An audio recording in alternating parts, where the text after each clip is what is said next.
working on your radio voice? The No. face that she just made at the end of that. So proud of herself. She couldn't have been happier. Well, no, but I know that we sound different to you guys, as in a good way. Yeah, hopefully better. Yeah. Not just different and bad. Thank you for, listening and sharing us with everybody you know and leaving us those stellar 5-star reviews and all that, because it's allowed us to upgrade our equipment so that we sound better in your ear holes. And now we know that people are finding about us like organically because it's being recommended. So it works. Yeah. Yeah, so all your sharing and word of mouth and Reviews. yeah, and engaging with us, liking our posts on Instagram. It sounds so simple, but it really does make a difference. So keep it up. And also join our Patreon. Yeah, we just recorded a great Patreon episode. Yeah. Topics included lemurs, the movie Tusk, Cards Against Humanity, And running trains. running trains, and buttholes for eyes. Yeah. So really, Ran the gamut. can't go wrong with that. Uh, Also, thank God we did that before we're recording this. yes. Yes. Yeah. So I took the lead again on this topic. I do expect this to be a 2-part series, guys. But we're talking about medical bias. And so the first... I wish we had the Law and Order dum for after that. We could probably get our editor to insert that. Yeah, he's gonna love all this feedback that he's gonna get while we record. Hey, insert this sound. Get me sued by Dick Wolf.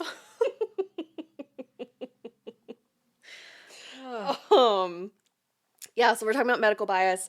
First episode, I'm talking about like medical bias in general, and a little bit about like obesity and medical bias. Mm-hmm. And our next episode, I plan to discuss racial bias specifically and how that finds its way into medicine. And then I'll talk about ADHD and medical bias in our next episode. Cool. So that's the plan. We'll see how it goes. Yes. All right, so first of all, there's a couple different, in fact, there's 5 different types of bias. Oh. There's implicit bias, which are thoughts or feelings that exist outside of conscious awareness and thus are difficult to consciously acknowledge and control. For example, especially since 2020. I was gonna say I feel like race is probably like the number one. Yes, negative implicit attitudes about people of color may contribute to racial and ethnic disparities in health and healthcare. Mm-hmm. Confirmation bias is a second one. That involves selectively gathering and interpreting evidence to conform with one's previously existing beliefs and ignoring evidence that contradicts those feelings and beliefs. I've never done that. I do also feel like it's just a very like timely conversation to be having because I think between social media and some of the political stuff that's been going on, this is just conversations about echo chambers and things like that are all very relevant to this topic, in addition to all the medical components with it. Yeah, for sure. And this episode will come out around International Women's Day as well. Ooh. Yeah. Which, if you don't know, marks the date of the year. It's usually around March 8th, where a woman in 2022 would have to work to earn the same amount as a man in her position earned for all of 2022. I did not know that's how that date was picked. Mm-hmm. Oh, now I'm more mad about it. Yes. Yeah. Somehow. And also, that's the number for white women. For Hispanic women, it's they make about 50 cents on the dollar to a man. Yeah. And I believe Asian women make about 70%, and I think black women are about the same rate as Asian women. So not that this is like super on topic, but in college, so I was in the business program, which was primarily dominated by men. Most of the professors were men, and we had this adjunct who, I don't remember where he worked, but he was telling us that the the pay gap between men and women was a falsehood. Eat my whole butthole. Yep. So he said that, and of course, me being that person, raised my hand and was like, that's not true at all. Right. And he was like, well, like basically it's a myth, was his statement. And I was like, that's not true. And I had this amazing professor in college. She was so hard, and I never did great in her classes, but she was just so fucking smart. I love that. Yeah, she was just amazing. So, she had given us, in one of our, because she taught economics classes, she had given us a copy of a Department of Labor presentation where they were talking about pay disparity. And he was like, well, then you, like, basically said to me, like, giving me homework, like, well, then you can bring in the proof. And I was like, yeah, I've got it. I did it in this person's class. And I brought it in the next class, and he had to, like, retract what he said. I was like, the only fields that it's not accurate, it was, like, teaching and nursing were, like, the very two specific fields. And again, this was, like, you figure the data I had was probably from, like, 2008. So, right. I mean, now it's dated, but at the time, I was like, absolutely not.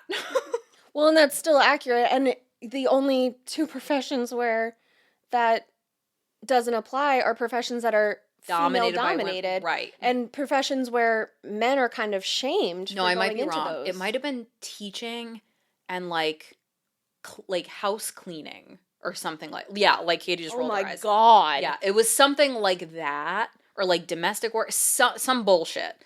But anyway, those were the only two fields in which, or industries in which women and men were making the same. Not that women were making more. Right, they weren't making up for the disparity in the other fields. Right. So yeah, I made that man fix what he said to our class. Good for you. And he hated me. More of that. Yeah, whatever. But yeah, so confirmation bias is like when we see it a lot with if you only get your news from a single source. Mm-hmm. A lot of folks who tried to overthrow the U.S. government only get their news from sources that confirm their already held personal beliefs. Right. And then, so their news doesn't challenge their worldview at all. And they probably have a social media feed where they're only friends with people that share their perspectives. Right. And then all of the information that they get is targeted to what they already feel. So, right. So then you end up in this echo chamber of confirmation bias where then it is so much harder to get through to somebody like that. Right. Because nothing else around them. They go right from Wall Street Journal to QAnon. Like, it is a pipeline. Yeah, for sure. It is. Pipeline is a better way to put it. Yeah. Mm-hmm. Mm-hmm. Anchoring bias is a third type of bias that refers to the practice of prioritizing information and data that supports your initial impressions of evidence, even when that initial impression is incorrect. What is it called again? Anchoring bias. Anchoring bias. For example, attributing a patient's back pain to previously diagnosed osteoporosis without ruling out other potential causes. Or engaging in a comprehensive examination of the patient. Yeah, that's a good one. Yeah. And affect heuristic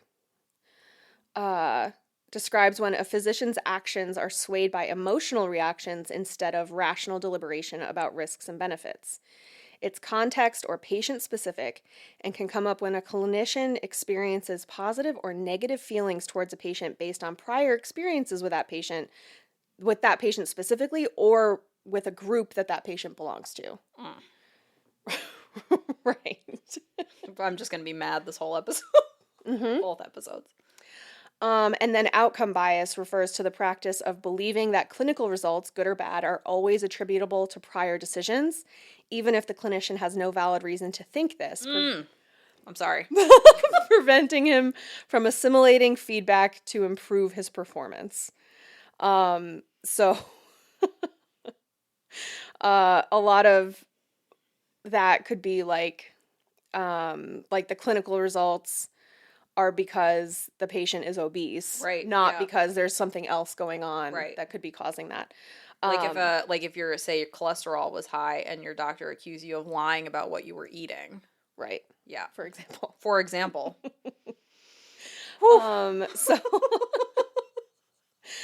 The New England Journal of Medicine did a review of studies involving physicians, nurses, and other medical professionals, which found that healthcare providers' implicit racial bias was associated with diagnostic uncertainty for Black patients, negative ratings of their clinical interactions, less patient centeredness, poor provider communication, undertreatment of pain, views of Black patients as less medically adherent than white patients, and other ill effects.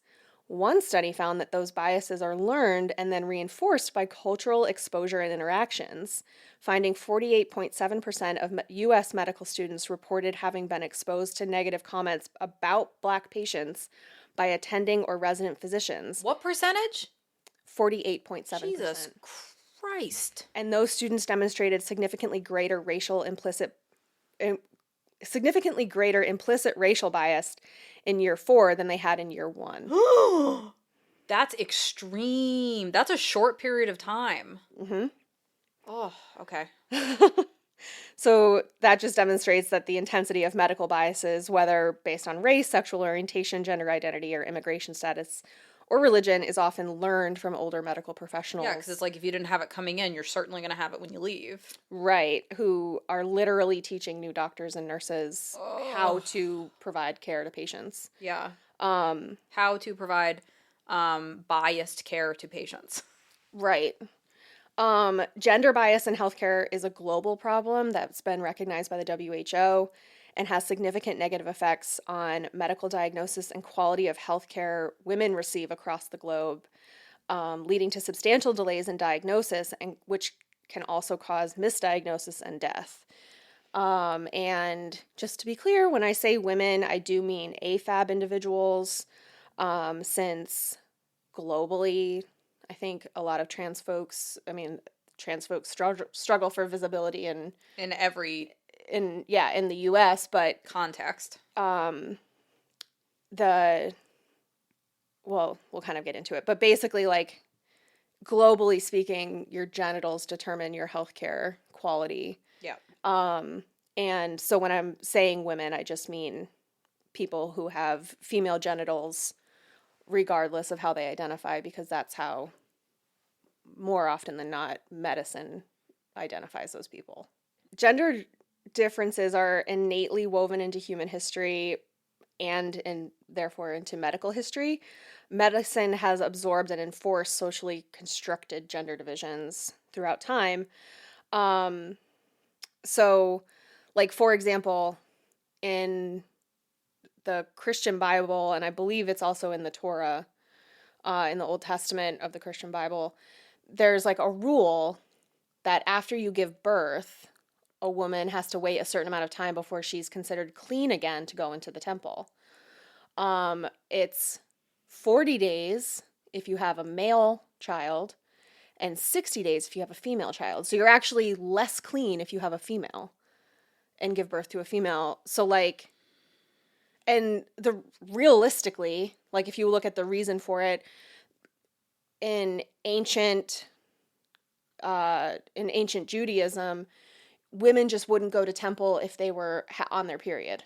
So post-birth, you can bleed for up to 6 weeks after you give birth. I feel like, ooh, I think I'm on my period again this week.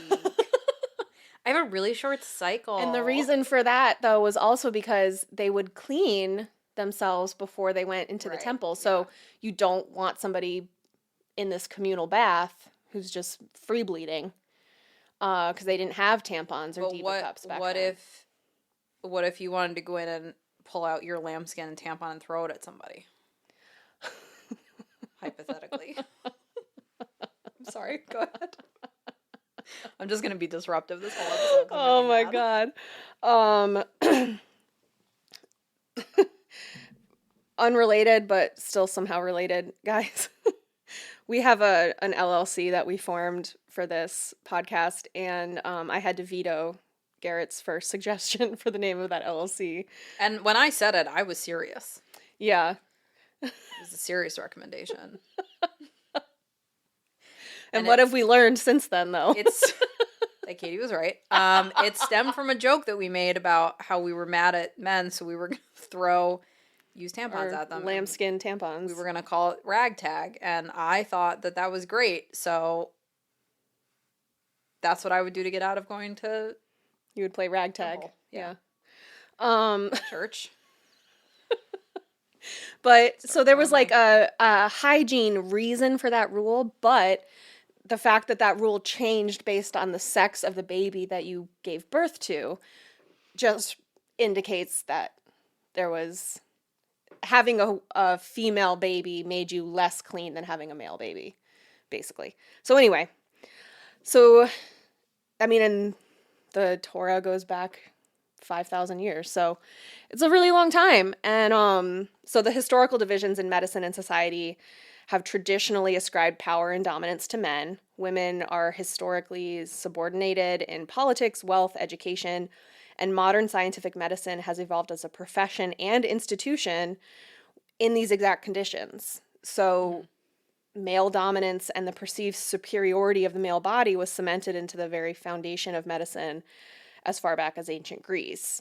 So consider how ancient Greco-Roman statues depict naked men on the reg, and they're like super muscular and they're like really detailed depictions of these men, but the women are never depicted in that same way. They're never depicted in action poses. Right. If they're in an action pose, they're serving. Right, or they're just like laying with their boobs out. Right, which like same, but that's me living my best life. Right. Not as a subject of a study. Also, I feel like I read a headline, something about like there was a reason why, again, this isn't super relevant, but there was a reason why all the old statues and paintings of men had small weens. Yeah, it's because they didn't they they didn't tie the size of your wiener to your actual masculinity. They tied it to like how well read you were, how like intelligent you were, and So a big dong meant you were dumb. yeah, because that's all you had to prove that you were manly. Isn't that so interesting? Yeah. Yeah, I almost minored in art history. I just never bothered to look up the graduation requirements. I need like one more class and I would have minored in art history. I love the thought of you like Casually delivering your final project and it's the Mr. Bean painting that's been basically. or you just talking. So the reason the Flappy Doodle is smaller on this man is because there was an episode a while ago now where I went on a very angry tangent about the depiction of villains in Disney movies, which was for a history class, but not. I think that got cut. It did get cut. Yeah, it was Yeah, it hurt wrong. my feelings, but Hurtful but fair. Hurtful. but that probably would have been used in my art history Yeah. like major Instead of dissertation Mr. Bean. thing. Yeah. Yeah. Yeah. Or it just would have been the Mr. Beaning of Disney movies. I love making Mr. Bean a verb. The Mr. Beaning. Oh my god. Oh, that's good. So Oh, art, Greco-Roman. yeah, the Greco-Roman blah blah blah. Women laying around. I mean, obviously art is very different than medicine, but Leonardo da Vinci and 15th century doctors were both buying bodies from grave robbers to study them, and Da Vinci did the Vitruvian Man, he never did a Vitruvian woman. Yeah. So, and the Vitruvian Man was used as like the standard Right. for anatomy studies. Right. For still today. Yeah. Yeah. Yeah. And they didn't, there's not a woman's counterpart to that. Right. So one study is called, I read called, quote, Brave Men and Emotional Women, a theory-guided literature review on gender bias in healthcare and gendered norms towards patients with chronic pain, unquote. Oof. It's a mouthful. Yes. InternationalWomen'sDay.com noted that even this title reaffirms the gender stereotypes that are inherent in I thought medicine. it was to be ironic. No. The study noted that women's pain responses are affected by menstrual cycle, pregnancy, oral contraceptive use, confirming that hormones are related to a pain response. And despite this, women dominate most chronic pain diagnoses, but there's also evidence that opioid receptors behave differently in men and women, but more studies need to be done on how those are affected by your hormones. And they don't do those studies on women. And again, 50% of the population is impacted by this. Yes. And the whole medical community is like, oh, that's hard. We're close enough with men, right? Mm-hmm. Also, gender role expectations often affect how a patient reports their own experience. Psychologically, that can be linked to the idea that we respect people in healthcare inherently. Usually, like, you kind of want to, because you respect them, you can unintentionally almost want to impress them by either minimizing your symptoms and denying how severe your pain could be, or picking up on body language cues of your caregivers to alter, like, because you don't want to feel like a burden. Yeah. Or judgment, or... And this study was, like, one of the things that they did, they had they told participants, like, how long something should... Basically, like, how long you can withstand something, how many seconds between men and women. And they said, like, well, the average man can handle, like, 30 seconds of this before they have to, like, say, no, that's too painful. And the average woman can handle about 15 seconds of this. And when they told the participants that, most of the participants... fell within that range. Right, based on their sex. But if they told if they told both groups, yeah, you'll last about 30 seconds. Everybody lasts about 30 seconds. Then everybody lasted 30 seconds. So it's like it's like your own internal implicit bias. Exactly. Yeah. And it's like, well, I'm not supposed to last any longer than this, so why should I put up with it, basically, which is fair. But, like... Yeah, I would also be taking that as a challenge. Like, well, then I'm going to last till 40 seconds. Fuck you! I thought the same thing, actually. But medical providers also have those same biases and stereotypes. So a doctor that believes that men are generally tougher and able to withstand more pain than women can also take that as, well, if a man is complaining of pain, then it's serious. If a woman's complaining of pain, well, of course she's complaining of pain. Women are weaker. Yes.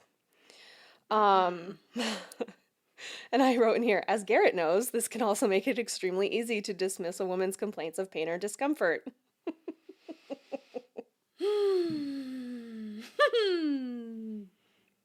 Ask me about my IUD experience.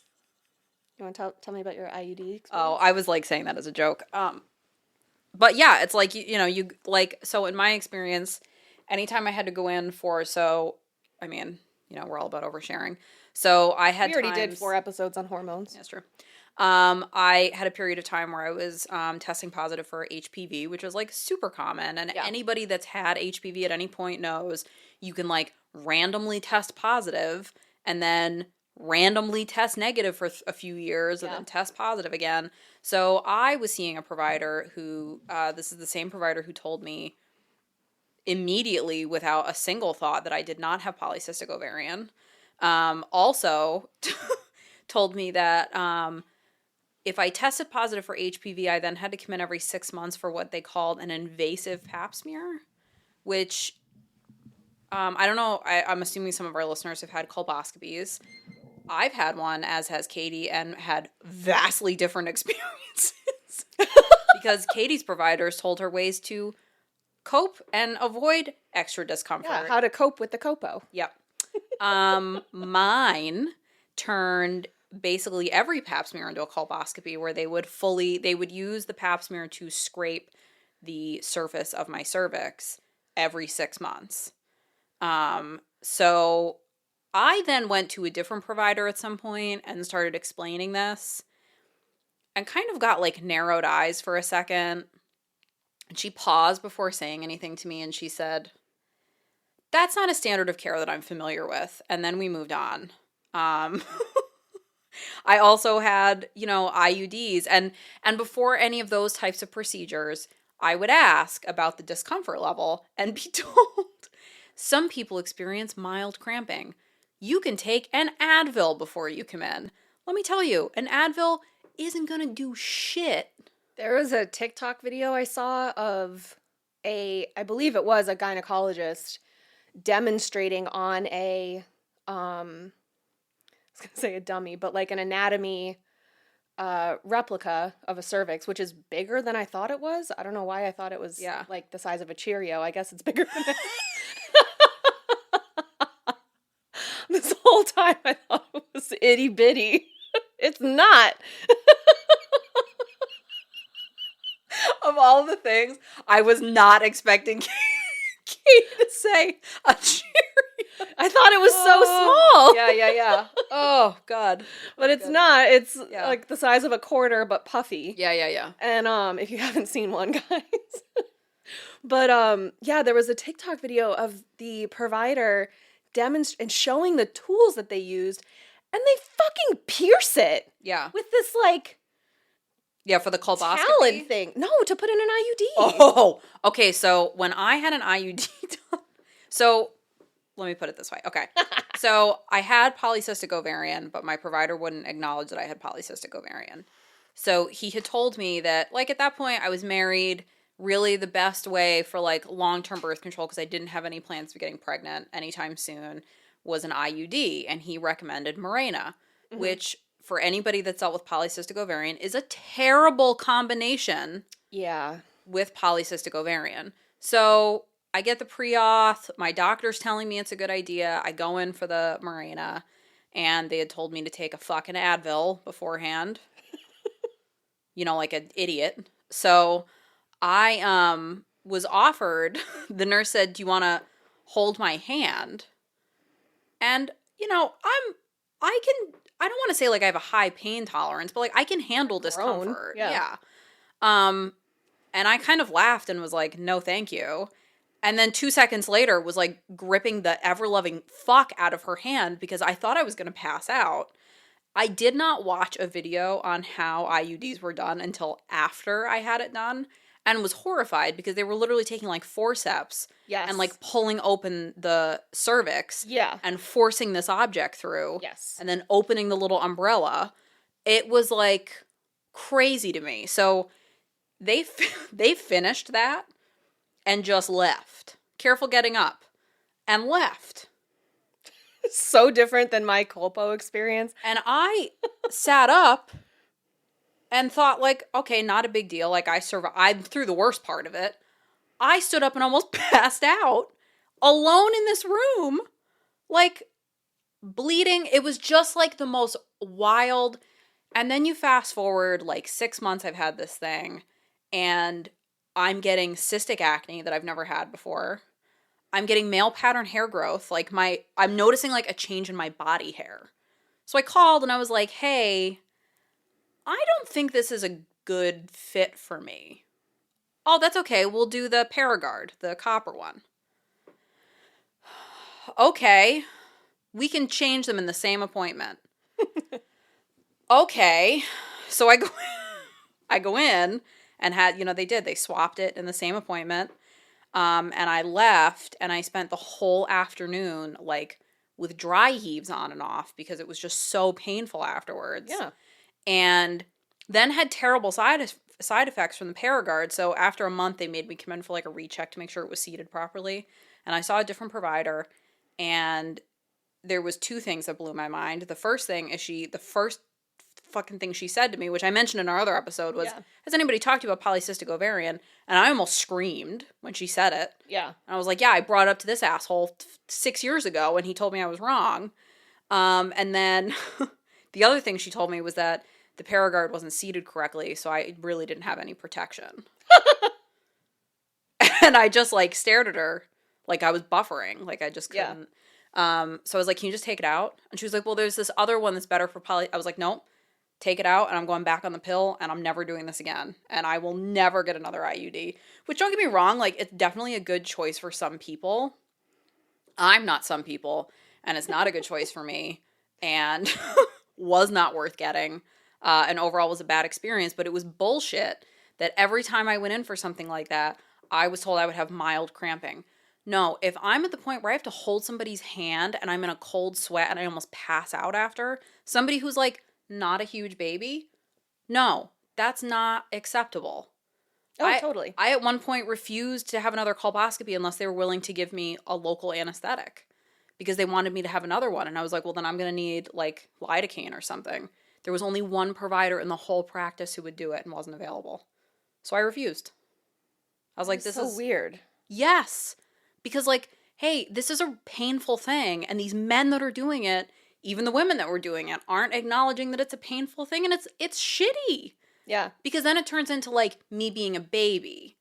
Me just being like Right. unable to tolerate it. Not that it's they don't actually take it seriously. Right. Yeah. When in reality it's like, hey, let's swap for a second and I'm gonna scrape the fuck out of your cervix. Yes. And then you can let me know how uncomfortable you are. Right. Let me punch holes in your uvula in the back of your throat and like let me know how that feels. Like just hold still, please. Yes. Don't move. And that was the other thing too. You need to relax your legs. I literally can't relax anything in my whole body. That is so wild because I've had 2 colpos and both times like the nurse stayed in the room with me until I got off the table. And they were like, okay, like just take a deep breath and we'll sit you up and like helped me sit up and then. Which I hear this and I'm glad that was it. But I'm also mad. Well, it's all like, which is why like every time you told me one of these stories, I was like, I don't understand. She would look at me like I was crazy. Like it was, let me tell you about this crazy dream have you ever had a dream that you. Literally though, because and that's the practice that I've always gone to. So I never had this experience, thankfully, but it is one of those things where I'm like, thank God, because what the fuck? And not to like further derail this, but I've just had so many bad gynecologist experiences. The first provider that I saw in that office, I was like 16 and I went because I wasn't having a regular period because I had polycystic ovarian. Not that anybody fucking talked to me about it, but anyway. So I went, I went for like my first visit. She did a kind of rough pelvic exam. And I had said to her multiple times that I was like not sexually active. And she kept asking me in like different ways if I had had sex. And I kept telling her like, no. And then I got to the point where I was like offended because like I've told you like 4 times now that I haven't had sex. She does this rough pelvic exam. Not that there's like, I'm not, turning this into a judgment thing about hymens, but like you can tell I haven't had sex. And she did this like rough pelvic exam. And then going forward, I had to start asking for a pediatric speculum instead of a normal, because it was uncomfortable because they were doing rough pelvic exams. Yeah, it's so bizarre. And she, like, they can give you, I think it's like a progesterone pill to like induce your period because she wanted to like get me on a regular cycle and she was putting me on the pill. And she gave me these instructions. So like I had this rough pelvic exam. You've been questioning my honesty this whole time. She rattles off directions and leaves and gives me this bag of pills, and I took them incorrectly. And then I called because I was having this problem, and she was like, I told you that you were supposed to do X, Y, and Z. Girlfriend, I am a child. Like, I'm a child in this office. This was like kind of a traumatic experience for me because you hurt me and didn't believe me. No, I didn't have a pelvic exam until I was 20 because that's when I had sex for the first time. Let's continue. I'm just going to get more mad at every time I've gone to a doctor's office. Oh, Jesus Christ. So as we mentioned a little bit earlier, before I went on my fucking tirade, buckle your seatbelts because there's going to be more. That's why Katie had to cover this because I was going to get too mad and couldn't. Fair. So yeah, as I mentioned a little bit earlier, there's like these gaps in medical research, like the Vitruvian man thing, because researchers believe that males were the ideal test subject because they did not have menstrual cycles and can't become pregnant. Although we know that these exact conditions, and although we now know that having a menstrual cycle and the ability to become pregnant is a significant biological difference between the sex, can also influence how diseases, drugs, and therapies affect people. It doesn't change the fact that almost all of our medical research is built upon a very white guy foundation, I wrote.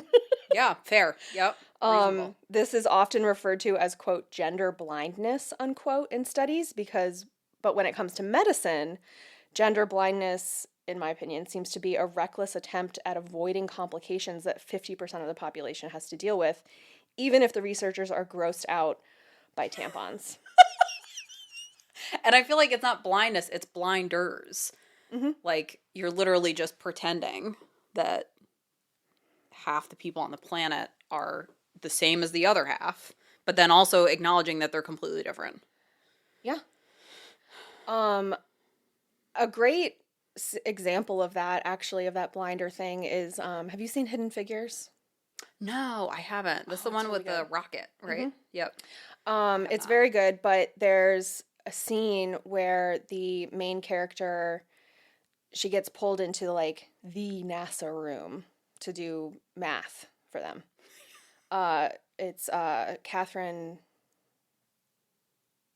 Uh, Fuck, I can't remember her name. They named a building after her at NASA, but she she gets pulled into this NASA room, but the only bathroom for quote colored women at the time was a mile and a half away from where she was working. So she had to like hold her pee for as long as she could. And then she couldn't take a bike across the campus because those were only for white workers at NASA. So she had to run across campus in heels um, every day. And then she got in trouble because it was raining one day. And so she came back like soaked. And the boss guy, played by Field of Dreams guy, Kevin Costner? Kevin Costner, yeah.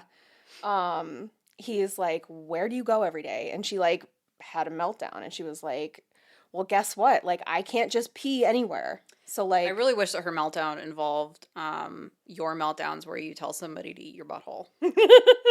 maybe I mean it's a Disney movie, so In the maybe they extended edited version. it. That's a director's cut.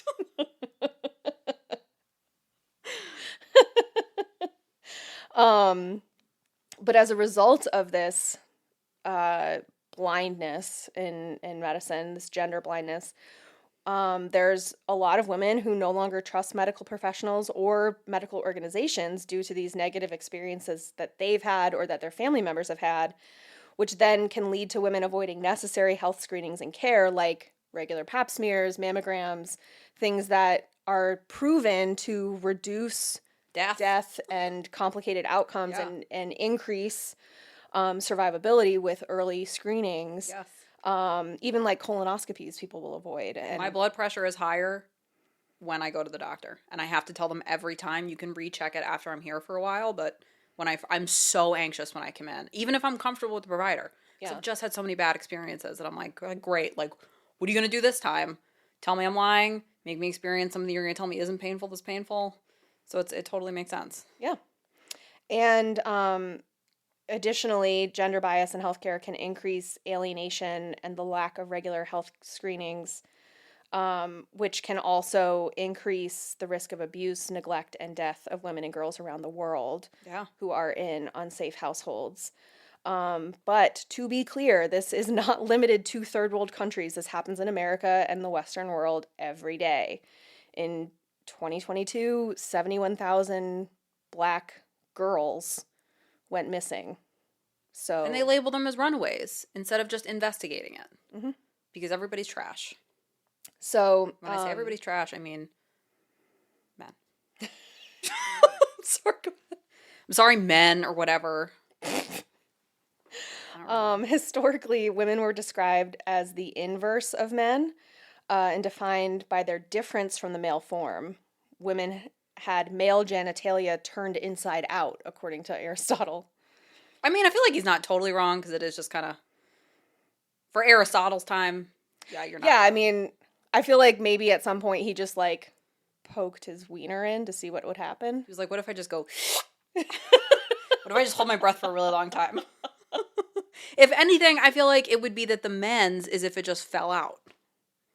I mean, I guess. If the But flappy doodles flapped. yeah, but we don't have balls, I guess, unless our labia I'm thinking, oh, go yeah. rogue. Yeah. I was thinking more like ovaries. Like your ovaries just fall Well- into your labia And then hang. and then hang out. Garet teaching anatomy. Wow. That is like Ren and Stimpy.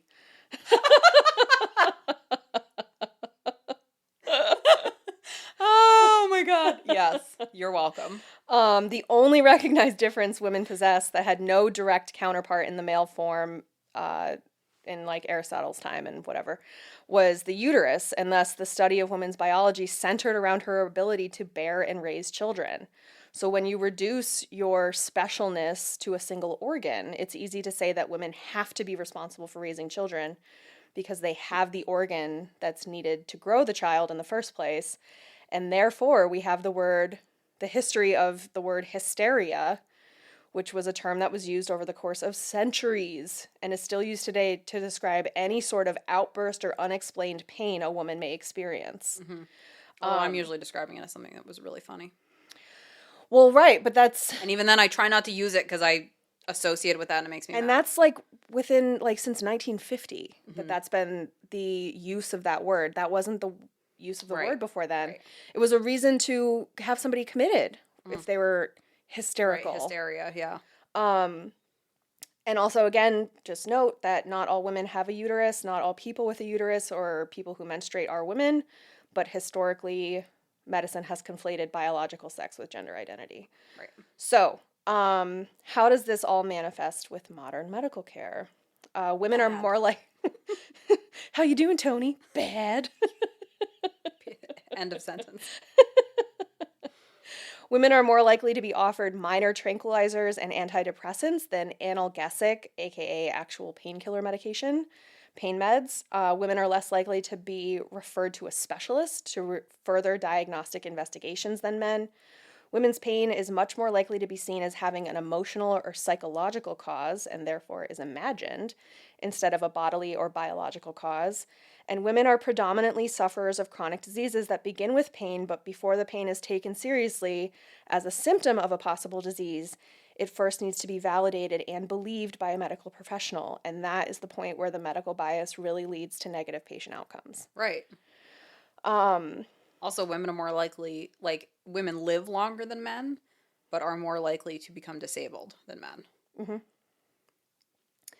Whatever biases and discrimination that women in general experience, that experience is heightened and much more severe when the patient is Black, Asian, Indigenous, Latin, or ethnically diverse, when their access to regular healthcare is restricted, either by their abuser or just where they live, and or if, you know, you're in the U.S. and don't have fucking healthcare. Yeah, and can't afford it. Yeah. This is a shithole country. And when the patient does not identify with gender norms, medicine ascribes...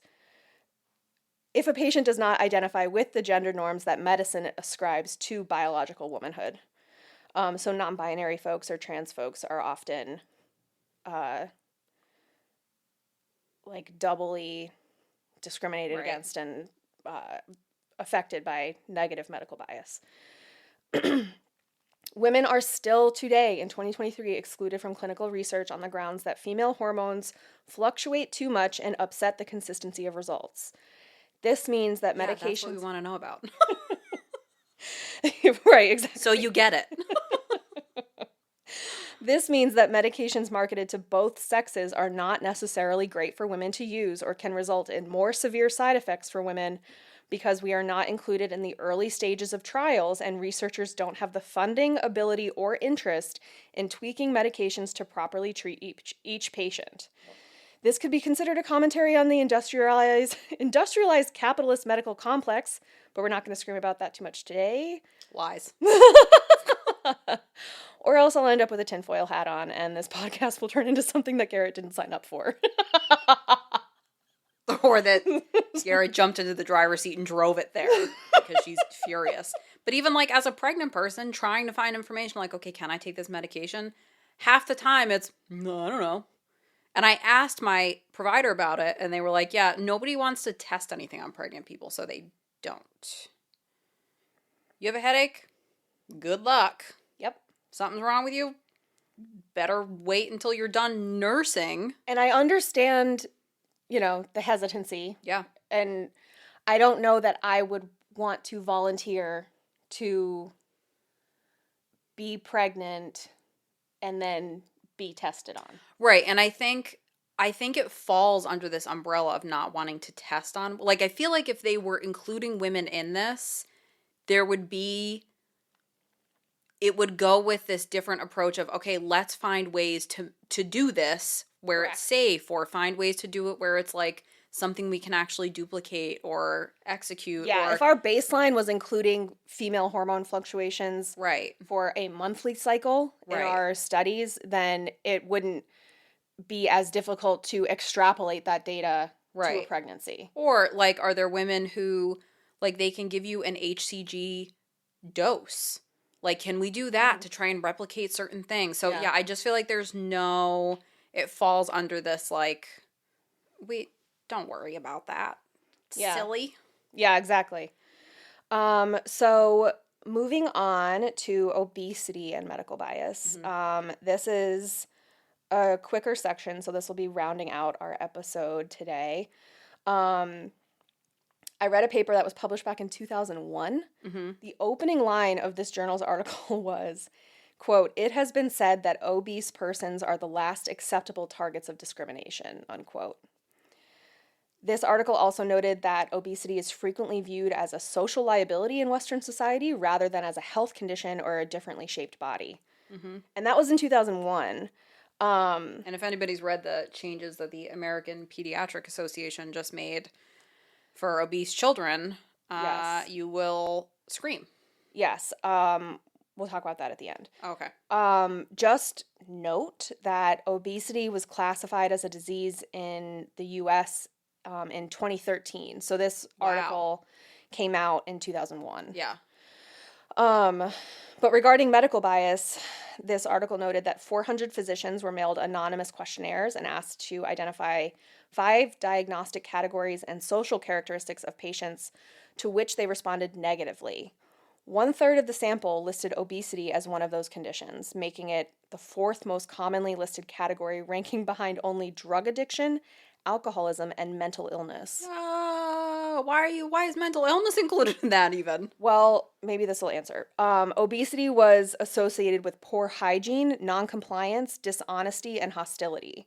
And I think if you have like a severe bipolar or schizophrenic They have condition, associations, yeah, and even severe depression, you can have poor hygiene from that. Right, or and- that like you're not totally lucid, so you can't possibly be answering questions. but honestly. they included obesity with that same thing, like drug addiction, you're noncompliant, you're dishonest, you're hostile, blah, blah, Yes.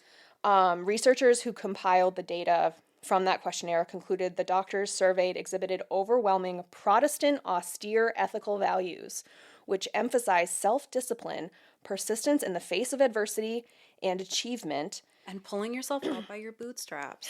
characteristics that physicians generally believed were low or absent in overweight or obese and alcoholic patients. Another study of 318 family doctors found that 2/3 reported their obese patients lacked self-control, and 39% called their obese patients lazy. Whoa! 39? Yeah, 66% said that they lack self-control. Fuck. A study of healthcare professionals specializing in nutrition found 88% of those respondents believed obesity was a form of compensation for lack of love or attention. 88%. 70% attributed the cause of obesity to emotional problems. What even? Mm-hmm. So you're literally walking in the door and they're like, oh. Right. Obese patients are often categorized as unintelligent, unsuccessful, inactive, and weak-willed, despite the realities of how those people live their lives.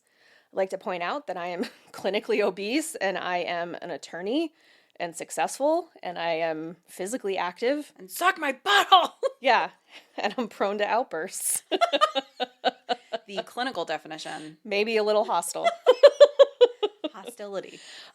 Critically, studies have also shown that overweight and obese women especially are more likely to cancel or delay seeking medical care for fear of being weighed and trying to avoid the embarrassment and lecturing about their weight. Yeah. Even if your weight isn't the reason you're going to the doctor. Doesn't matter. Exactly. Like I have hypertension and high cholesterol, which are both genetic. Mm-hmm.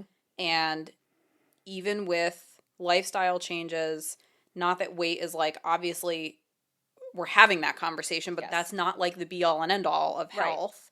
and metrics. Right. I mean, conversely, my blood pressure is 120/80 and is steady no matter pretty much what I do. And now I can say suck my butthole. Yes, my cholesterol is always perfect. Yeah. You know, yeah. Like, and I'm a chubby. I have chubby. That's okay. I'm a professional eater right now. But you know, like, you're one of the healthiest eaters I know. Like, and you exercise stopped eating always. meat. Right. Like, at the point that I was going to this appointment, I had lost about 50 pounds.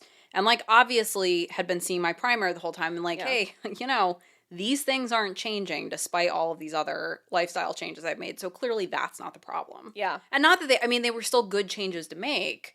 And, like, I know that they have other impacts on my health that are still good. But, you know, it didn't fix these two things that are things that naturally happen to my body because of my genetics. And I went in and the doctor said I think she was a PA, was asking me about, like, how much water I drink, what I'm eating, you know, all this other stuff. And she ended the appointment with telling me if I could drop a few pounds before the next appointment, that would be great, which was in like 3 weeks. The great thing about my body is as soon as I tell it that we have to lose weight by a certain time, my body says, put it in your butt.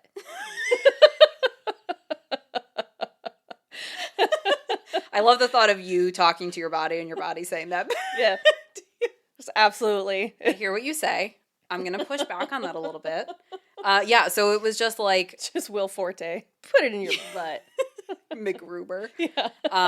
And that same doctor, the same physician, you know, this PA was reporting to, is the one that called me at fucking 8 o'clock at night and told me I was lying about what I was eating. We knew each other when that happened. Yeah. Like, it was the night before I got my first COVID vaccine, which is why I went. Right. Was to get my, like, the letter that I had pre-existing conditions. And she told me I was clearly not being honest about what I was eating. Yeah, that was wild. With 6-month-old blood work. I was so confused when you texted that information to me because you were like, I just got a call, and I was like, do you have cancer? Like, what? Yeah. Why are you getting a call at 8 o'clock at night? And, like, she, like, yelled at me on the phone. Yeah. And I have a very... My doctor calls me ever. I've gotten one phone call actually from my physician himself. And like it was after my bad day. But like that's the only time I've ever gotten a call from my doctor. Like my primary. And it was business hours. Right. My primary has called me like 2 times maybe, and one was like right after I left an appointment. Yeah. And she was like, you know what, I thought about it and I want to change our plan for this and do this instead. Yeah. So yeah, it was just like really jarring to me, and I just completely shut down and like cried when I got off the phone because I was like, I can't believe I just got yelled at like a child. Right. And I'm not lying. And it's funny because like I saw like I went, not that it has anything to do with anything, but I went to an acupuncture appointment later, and I was like talking to the woman that was doing the acupuncture, and she was like, you're a healthy person. Like, that one metric does not define, like, everything about your health. Right. And I was like, yeah, logically. Right. Logically, I'm right on board with you. I like it better when you say it, though. Yeah. Because my brain says, put it in your butt. Yes. That's what happens. So, I was listening to this episode of an NPR podcast that's linked in our show notes. That outburst was not me. I wonder if that even got picked up. I wonder if it did. But so this is an NPR episode. It's linked in our show notes, which is where I got the 2013 number of when obesity was classified as a disease. And the CDC in 2013 reported that 42% of Americans at that time were experiencing obesity. Which, so, if you're going by the BMI chart. Well, okay. So frequently classifying obesity relies on BMI, which is problematic. That metric was designed by excluding racial and ethnic minority groups to determine someone's healthy body weight, but is still applied to those groups. Yep. Universally. Uniformly, yeah. It's technically a screening tool, not a diagnostic tool. So that's funny. Yeah, but it's used as a diagnostic tool. Yes. And all of my paperwork forever will say obesity on it. And so what makes it a disease, though, right? And not just a condition. Right. There's actually pathophysiology in the body that governs how much we eat and how much we store. And there are different specific pathways in the brain which tell your body to eat more, store more, eat less, store less. So treatments for obesity now are actually focused on the brain and how the brain processes and treats food and weight, which is why we're seeing a lot of people using like Ozempic and insulin Trying to approach it medications from something other than diet and exercise. because it affects your hormones. Yeah. And your hormones affect your brain, and it affects how your brain processes that information. Yep. So, so that's why it's called a disease, but old habits die hard, and BMI is quick, fast, and dirty, and they use it everywhere. I mean, fuck, they use it in gym classes here. So it gets used everywhere. Yes. Like, and even like, so when I lost weight, like I've always weightlifted. So my BMI is always higher because I'm like, I have a lot of muscle mass. So it would like skew my BMI. When I did Weight Watchers, you wouldn't qualify for a free membership until you hit your goal weight and maintained it for 6 weeks. But your goal weight had to be within the healthy BMI range for your height. And for me, that meant that I had to be 140 pounds. Yes.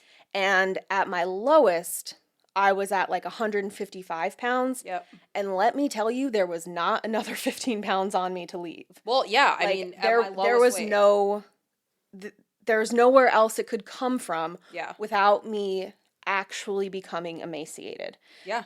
Yet, my BMI was technically still Overweight. over 30. Yep. Or 25, I think. Yeah. I think it's like 25 to 29.9 is like overweight. Because even at my lowest, 25, I was 20 still to 25 is healthy. Yeah. Or something like that. And I was still over 25. I was technically still considered overweight. I'm supposed to be 110 to like 135 pounds. Yes. If I was 100, like at my absolute lowest, I was 155, somewhere in there. There was a scandal several years ago. There's always a scandal, but with The Biggest Loser. Yeah. And the winner of one season. Oh, yeah, I remember that. Yes. People were like freaked out. Yes. Even the trainers, like when Yes. they revealed her at the finale, they were like, oh my God. What did we do? She was 105 pounds. Yep. Because she's 5'4", and that was the lowest healthy weight that she could be. And there was like a massive uproar about it. Like, that was dangerous. You shouldn't be like glorifying that. And it's like, well, that's what you're doing. That's exactly, and that's just it. And she was like, that was like, it was the lowest end, but I wasn't underweight. Yep. And that was the parameters. You can't be underweight at the finale. Yep. You have to be within that BMI range. And subsequently, she hasn't regained all of the weight, but she's regained a decent amount. So now she's probably like 175 pounds and maintaining it comfortably and living a normal life. Yes. But in any event, that's our BMI Rage. tangent. And so I could rage about it all day. But using BMI can cause that tunnel vision in providers and prevent doctors and nurses from considering other possible causes of a complained condition, like high cholesterol, for example. Yeah. Which PCOS can also cause high blood pressure and high cholesterol. Mm-hmm. Side note. Only 1% of persons who qualify for medications to treat obesity are actually given access to those medications. 1%? Yeah. Yep. Despite the fact that the American Medical Association has recognized obesity as a disease, obesity is still treated as chosen as a lifestyle choice, or still treated as a lifestyle choice. And that belief is wholly contradicted by the science on the issue. We know it's a brain-gut pathway communication issue, and treating it as a choice, like what you wear to work each day, is reckless. But it's such a deeply held belief that it infiltrates all levels of medical care and the dialogue around it. Consider, we don't have diabetes lifestyle clubs where you pay a monthly fee to show up once a week and get your blood sugar checked by a stranger and go into a room with a bunch of other people with diabetes to share your insulin hacks. Yeah, when you put it that way, it's ridiculous. We don't have cancer clubs where you pay a monthly fee and get weighed and your food journals checked and your success is measured based on whether what you do those 6 other days of the week is reflected in your weekly check-ins. Is your tumor growing? I guess you didn't eat organic this week. Try better next week. But when it posting progress pics on the page for the cancer group. Right. But when it comes to obesity, even though it's classified as a disease, it's treated by society as a very personal issue and a personal problem, and one that falls solely onto the patient to solve, more or less on their own. And, like, also, like, your genetics can impact what types of foods you crave and how you store fat and... Or having ADHD, craving fucking carbs all the time. It can even, like, genetics can even impact, like, what was the other thing that they were saying on the daily when I was listening to it? They were saying the types of foods you crave. Oh, your appetite. Mm-hmm. Like, how big your appetite is can also be dictated by genetics. So, like, what? Yeah. So, anyway... that's all I have for this episode. We'll take a break. We'll have lunch. We'll eat a big lunch. Yeah. I'll keep raging. Yeah, that's fine. I'm going to be mad for days. I mean, I brought a salad for lunch, but that wasn't just because of the obesity stuff. No. It just was easy for me to pack up. Yeah, the pregnant version of me is like, salad? No, thank you.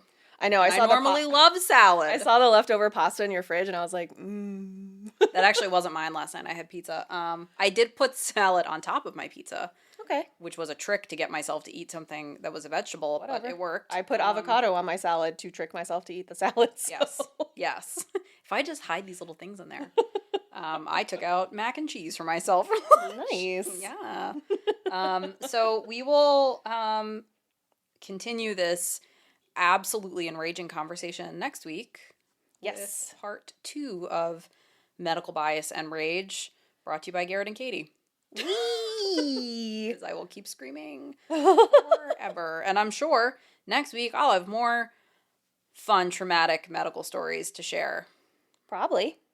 Because as time goes on, I'm like being reminded of other things that I've been told that make me mad. Yeah. Anyway. Oh. Remember to give yourself some grace, and I really do recommend writing down your questions before you go into the doctor and having that with you and in your hand. Yes. Just so that you at least remember to ask the question. That's good advice. Even if you don't remember what the response was entirely, you know that you mentioned it. Mm-hmm. So yeah, just remember to take notes. Take notes and know that health metrics don't define who you are as a person. Yeah. And we'll see you next Thursday. Keep screaming. Bye. Bye. Thanks for tuning in. We'll be here next Thursday with a brand new episode to delight your brain juices. In the meantime, the best way to support us is to leave us a 5-star review on Apple Podcasts, Spotify, or your favorite podcast streaming platform. You can keep up with us during the week on Instagram at The Bar is Ankle High. And if you want even more ankle high hot takes in your life, and you have a few dollars to spare, you can consider joining our Patreon at patreon.com/thebarIsAnkleHigh. We have bonus episodes there. We also do monthly horoscopes. And once we get 100 Patreon subscribers, every single one of our Patreons will be getting an exclusive Patreon-only sticker in the mail.